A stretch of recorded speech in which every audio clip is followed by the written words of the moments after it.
कितीतरी आरोपी फरार आहेत. बाकीचे कामं पण करावं लागतात. काड्या लावणे, भांडणं लावणे, मराठींच्या अंगावरती घालणे, यासाठी पण वेळ लागतो. पावर आहे ना आता, मग त्या पॉवरचा उपयोग गोरगरिबाला कधी झाला नाही पाहिजे. तर मराठा उपसमिती याचा अर्थच आहे की मराठा समाजाच्या सगळ्या समस्यावरती उपसमितीने काम करायचं. कुठले प्रकरण सरकारनं दाबलेत असं वाटतंय? शेतकऱ्यांच्या मुद्द्यावरही कर्जमाफी करू असं जाहीर केलं, अजून काही शेतकऱ्यांपर्यंत काही पोहोचलंय असं वाटतंय का? सर, कोणचं नाही दाबलं हे सांगा ना. कोण? लोकसभेच्या निकालानंतर ज्या पद्धतीनं बहुमत आलं त्यानंतर हे सगळं आपल्याकडे बहुमत आहे आणि त्या जोरावर हे सगळं सुरू आहे असं वाटतंय तुम्हाला? अधिवेशनात दाबलं नागपूरच्या, दाबलंच तर आंदोलन होणार. तारीख डिक्लेअर नाही पण आंदोलन होणार. पॉलिटिकल चेंज याच्यासाठी जे लोक तुम्ही निवडून द्या असं सांगत होता ते आता काम करतात का? सांगितलं नाही का महाराष्ट्रामध्ये आंदोलनाची दग आणि म्हणून जरांगे पाटील असं समीकरण झालं होतं. अनेक आंदोलनं, अनेक लढे दिले आणि त्यानंतर मराठा समाजाला आरक्षणाचा प्रश्न जो आहे ते मार्गी लागला असं सांगण्यात आलं. अनेकांना आता जे आहे ते कुणबी सर्टिफिकेट देखील मिळत आहेत. मात्र हा लढा संपला आहे का? यापुढची लढाई कशी असणार आहे? अनेक दिवसांपासून मनोज जरांगे पाटील हे व्यस्त कार्यक्रमात आहेत. संघटनेची किंवा मराठा समाजासाठी बांधणी करणार असल्याचं देखील त्यांनी सांगितलं. सगळ्यावर बोलण्यासाठी माझ्यासोबत आहेत मनोज जरांगे पाटील. नमस्कार. काय सगळं शांतता चालू आहे का? ही शांतता पुढे येणाऱ्या वादळाचं प्रतीक असणार आहे?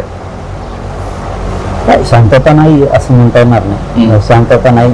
24 तास समाज आणि समाजाचंच काम चालू आहे. लेकरांच्या अडीअडचणीत, गोरगरिबाच्या, नोकरीतल्या, शिक्षणातल्या ते सोडवणं चालू आहे. लोकांच्या शेतीच्या काही अडचणीत त्या चालू आहे. सारखं काही ना काहीतरी लोकांचं सुरूच असतं. ते काम सारखं सुरू आहे. आपण एक गोष्ट करू की थोडं दम भरून सुद्धा उडी मारली पाहिजे. या भूमिकेतच महाराष्ट्र वाढला आणि महाराष्ट्राने आपल्याला ते शिकवलेलं आहे. तुम्ही अति घाई गडबड करू नका.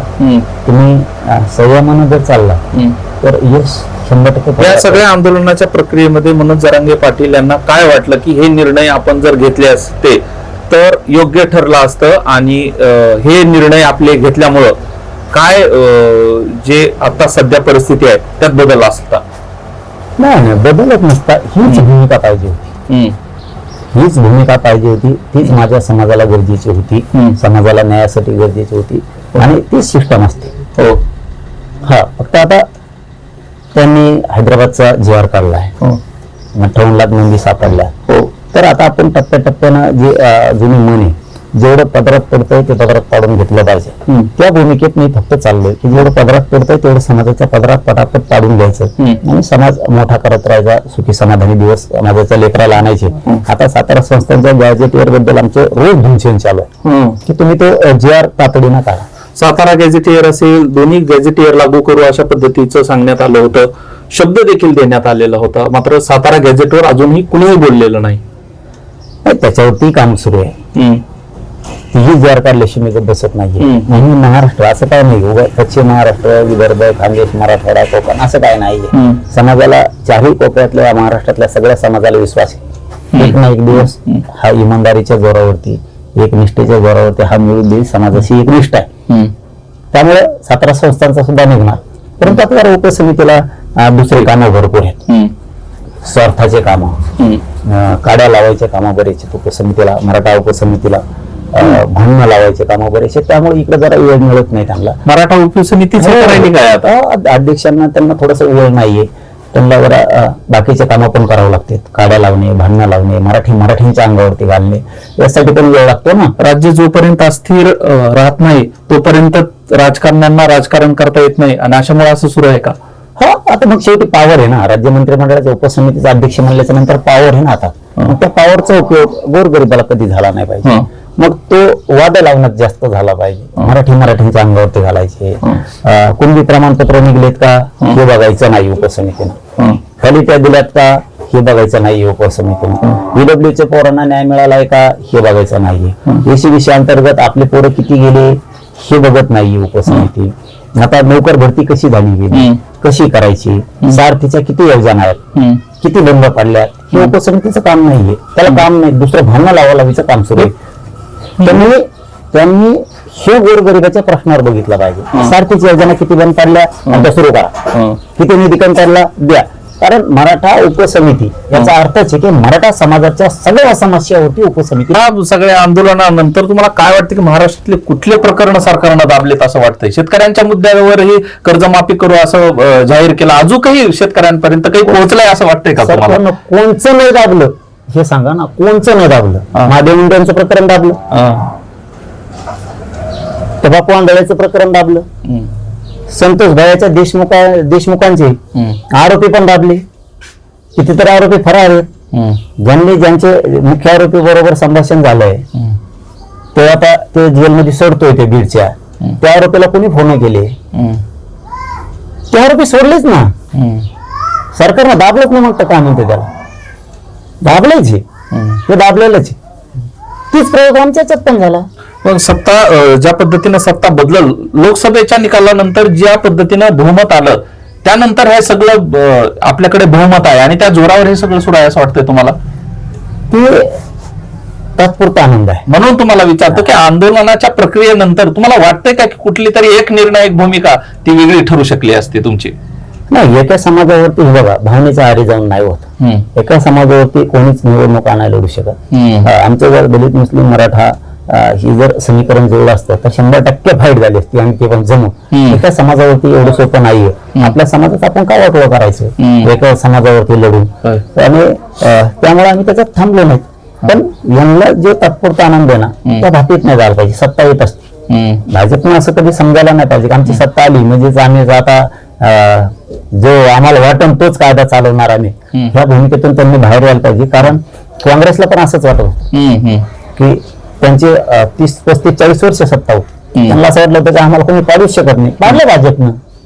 तसाच गर्व भाजपला सुद्धा होता कामा नाही. पाडित असतेच लोक तर दशालाही होईल तुमच्या नंतर, कारण तुम्ही इतका त्रास दिलाय ना की प्रचंड. माझं घातपाताचं प्रकरण दाबलं ना सरकारनं, अधिवेशनात दाबलं नागपूरच्या, दाबलंच निर्दोष सोडलंच ना त्याला. थोडक्यात त्याचा अर्थ तोच आहे ना, दाबलं. तपास बरोबर झालाच नाही तो.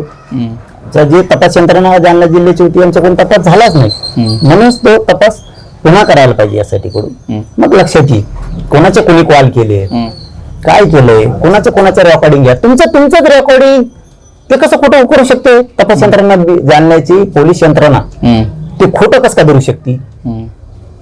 फोन त्यांचे, रेकॉर्डिंग त्यांच्यात, बोलले तेच, पैसे मागते तेच, आणि खोटं कसं काय होऊ शकतं? याचा अर्थ नागपूरला अधिवेशनाच्या टायमाला तिथं देवेंद्र फडणवीस साहेब, त्या रश्मिताई शुक्ला, दादा पण होते. आता दादा नाही येत, त्यांच्याबद्दल आपण काही म्हणू नये अजितदादांच्या बद्दल. आणि हे तर गेलं पण तिथं होतं, तिथंच हे दाबलं गेलं प्रकरण. आमच्या तेव्हाच लक्षात आलं. पैसे आम्ही मुंबईत होतो, आम्ही मुंबईतच त्या चॅनलला आले होते तर बाईट दिली होती. आज प्रकरण हे 100% दाबले आणि याने दाबले. पण मी त्याच वेळेस सांगितलं होतं तुम्ही अटक करा, नका करू. इथं मराठ्यांच्या दरबारात न्याय झालेला आहे. कोणी कोणाला सुपारी दिली आणि कोणी काय केलं तर माझा संयम आहे. फक्त तुम्ही दम धरा, व्यवस्थित होईल. इथल्या पॅन्डॉल बदलण्यात आला त्या दिवशी देखील चर्चा झाली, व्हिडिओ त्याचे किंवा फोटोग्राफ्स व्हायरल झाले. पुन्हा एकदा आंदोलनाची दिशा पाटील करतात काय अशी चर्चा सुरू झाली. काय दिशा असणार आहे या सगळ्यांच्या? मनपाबद्दल काय सांगाल? नाही हे बघा, त्यांनी नाही दिलं, सगळ्या मागण्या मान्य नाही केल्या, देवेंद्र फडणवीस साहेबांनी नाही केल्या तर आंदोलन होणार. तारीख डिक्लेअर नाही पण आंदोलन होणार, खूप मोठं आंदोलन होणार, त्यात काही शंका. कशी प्रक्रिया असणार आहे? सगळं ठरलंय आता? प्रक्रियेची गरजच लागत नाही. समाज एकजूट झाला आणि समाज आंदोलनाच्या वेळेस, मोठमोठ्या सभेच्या वेळेस कुठं घरी थांबतच नाही. ते आमचं नशीब समाजाचं खूप चांगलं आहे. एखादी मागणी आमची लेट होईल, समाज एकत्र आला ही लय मोठा आनंद आहे. मस्त आम्ही इतकी उखरले गेलो होतो आणि आमच्याच नरडीवरती आमच्याकडूनच पाया पडायचा. मग आमच्यावर अन्याय व्हायचा, शिक्षणात व्हायचा, नोकऱ्यात व्हायचा, कोणी पण अन्याय करायचा. समाज एक आल्यामुळे ना एका रात्रीत समाज एकत्र येतो. आमच्यासाठी अगोदर ती महत्वाची गोष्ट आहे. जसं की आपण शेती घेतो, ते पाण्याची बघू, पाणी असल्यावर टेन्शन घेत नाही, तो कधीही मोटर टाकून पाणी उपसून बागायती शेती करू शकतो. तसं आधी पाणी गरजेचं आहे, तसं आमची एकजूट आधी गरजेची होती. मागण्या तर चालता मान्य होतं. तो एकजूटच नसेल तुम्ही किती धडका द्या, त्याच्या मागण्या मान्य होते, होणारच नाहीत ना. तो आपण बाकीचं मला अनेकांनी तोही सांगण्यात आलं होतं की ज्यावेळेस पॉलिटिकल हे करताल, बार्गेनिंग होईल किंवा पॉलिटिकल आपले लोक मध्ये प्रतिनिधित्व करतील त्यावेळेस चेंज करायला सोपं जाईल असं वाटतंय का? आजही वाटतंय का तुम्हाला? आणि पॉलिटिकल चेंज याच्यासाठी जे लोक तुम्ही निवडून द्या असं सांगत होता ते आता काम करतात का? महत्वाचं आहे आता हे. मी कुठं सांगितलं कोणाला निवडून द्या? हा. मी कधीच सांगितलं नाही का कोणाला निवडून द्या. हम्म. परंतु जे भाजप त्यावेळेस गर्भात चाललं होतं त्यांचा गर्व उतरणं गरजेचं होतं. आम्ही करू तेच होणार ही मस्ती मात्र आम्ही त्यांची उतरवली. आम्ही पाडून दाखवू शकतो मराठी की आम्ही ताकद त्यांना लोकसभेला दाखवली. ती त्यांचा खूप गर्व होता. हल्ले करणं, मारणं, प्रश्न सोडवणं, त्यामुळे त्यांना ठेपा लावणं गरजेचं होतं आणि त्यातून ते आणलेलं आहे त्यांना पाडू. पुढे तुम्ही मराठीच्या नादी लागा तर मला कळेल म्हणा मराठी पाडतात का नाही कुठल्याही क्षेत्रात ते. म्हणून पुन्हा आपण तिथंच येतोय की समाज एक होणं आधी गरजेचं आहे. मागण्या सहज सुटत असतात.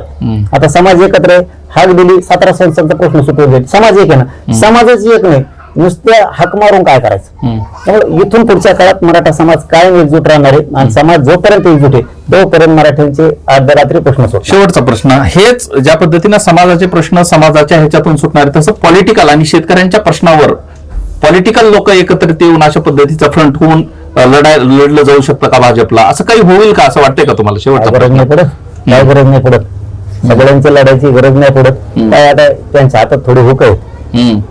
त्याच्यामुळे हे भीत येतं. नसता विरोधी पक्ष इतका सक्षम पाहिजे ना, पडलं तरी ताकदीनं गोरगरिबांचे शेतकऱ्यांचे प्रश्न उचलून धरले पाहिजेत. पण ते नसते मला घ्या त्या पक्षात आणि मला घ्या त्या पक्षात असंच जमलं. ते विरोधी पक्ष तर असं मागत लागला आमचंच विलीन करून घ्या आमचं.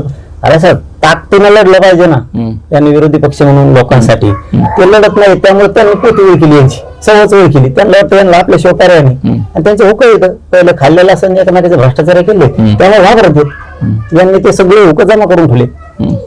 भाजपवाल्यांनी त्यांच्या सत्ता आली का बरोबर एका एका लाकडा टाकला त्यांनी, त्यामुळे गप्प पडले सगळे.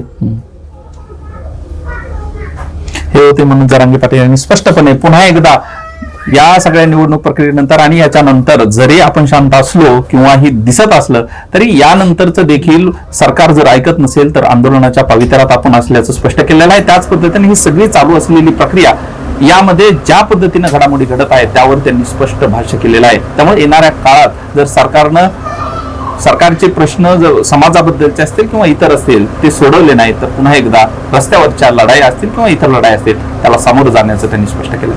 हा व्हिडिओ तुम्हाला आवडला असेल तर सर्वांना शेअर करा. चॅनल नवीन असाल चॅनल सबस्क्राईब करा. धन्यवाद.